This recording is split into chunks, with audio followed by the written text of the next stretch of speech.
오늘 우리가 함께 볼 하나님의 말씀은 창세기 3장 21절 말씀입니다. 창세기 3장 21절 말씀.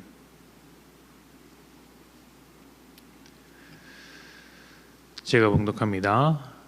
여호와 하나님이 아담과 그의 아내를 위하여 가죽옷을 지어 입히시니라.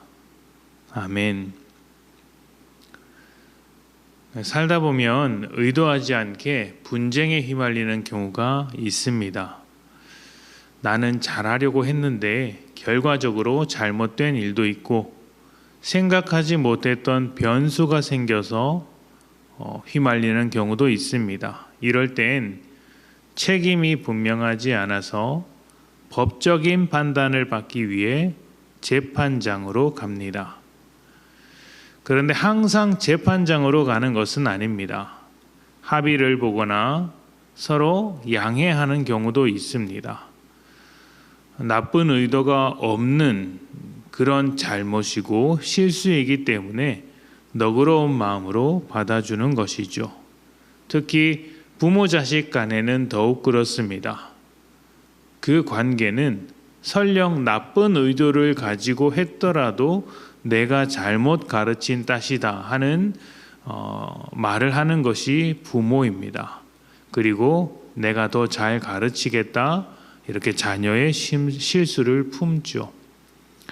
하나님이 우리에게 그렇게 하십니다. 하나님은 죄 가운데 살고 있는 우리를 품으시는데 오늘 말씀은 그렇게 품으시는 하나님의 모습을 보여주고 있습니다. 사람이 선악과를 먹었을 때 하나님은 사람을 심판하거나 저주하지 않으셨습니다. 사람을 유혹했던 뱀, 사탄, 그 죄를 저주하고 심판하셨습니다. 그리고 사람에게는 죄를 선택한 결과가 얼마나 고통스러운 것인지, 그 결과가 얼마나 무겁고 뼈아픈 것인지를 가르쳐 주셨습니다. 여자에게는 생명의 통로가 되었던 출산이 고통으로 변하게 되고, 남자에게는 무거운 인생의 짐을 질 수밖에 없다는 것을 가르쳐 주신 것이죠. 이것은 하나님과의 관계가 무너지고 하나님의 형상을 잃어버린 결과입니다. 하나님을 본받아 서로 도우며 세상을 돌보고 다스려야 할 사람이 세상을 저주받게 하는 그런 죄의 길로 들어서게 된 것입니다. 그런데 여기서부터 하나님의 새로운 은혜가 있습니다. 하나님은 뱀을 저주하심으로 죄가 사람을 영원히 다스리지 못하도록 막으셨습니다. 그리고 그 끊어진 관계, 하나님과의 관계를 회복하기 위해 그들을 찾아오셨고 그들을 위해 가죽옷을 지어 입히셨습니다. 가죽옷은 죽어야 만들어질 수 있는 것입니다. 죽음이 없이는 만들 수 없죠. 가죽옷은 창세기에 처음 등장하는 죽음이라고 할 수 있습니다. 그런데 사실 죽어야 하는 것은 죄를 지은 사람이어야 합니다. 죄의 대가, 죄의 결과가 죽음이니 또 하나님과 반대편으로 가는 것의 결과는 죽음이니 사람이 그 결과를 받아들여야죠. 그런데 하나님이 가죽옷을 입히셨다는 것은 사람을 대신하는 다른 것에게 죽음을 넘기고 사람의 부끄러움을 감춰주셨다라는 것입니다. 이것은 지금은 가죽옷이지만 훗날에는 십자가로 이어지는 하나님의 은혜라고도 할 수 있습니다. 하나님은 우리를 사랑하십니다. 그런데 이 사랑은 우리가 잘해서 얻어낸 사랑이 아닙니다.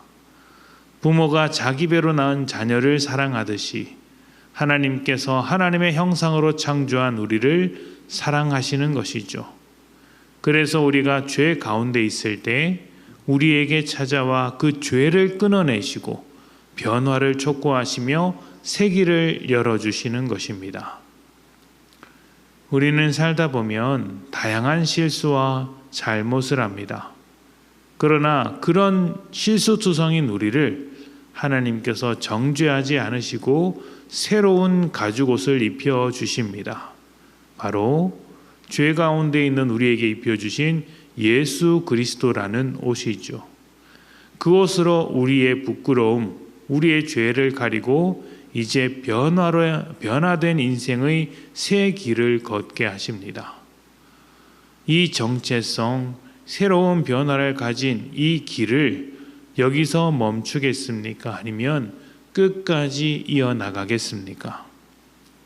오늘 하루 하나님의 놀라운 사랑과 은혜를 고백하며 예수 그리스도로 옷 입은 사람답게 살아가시기를 축복합니다. 함께 기도하겠습니다.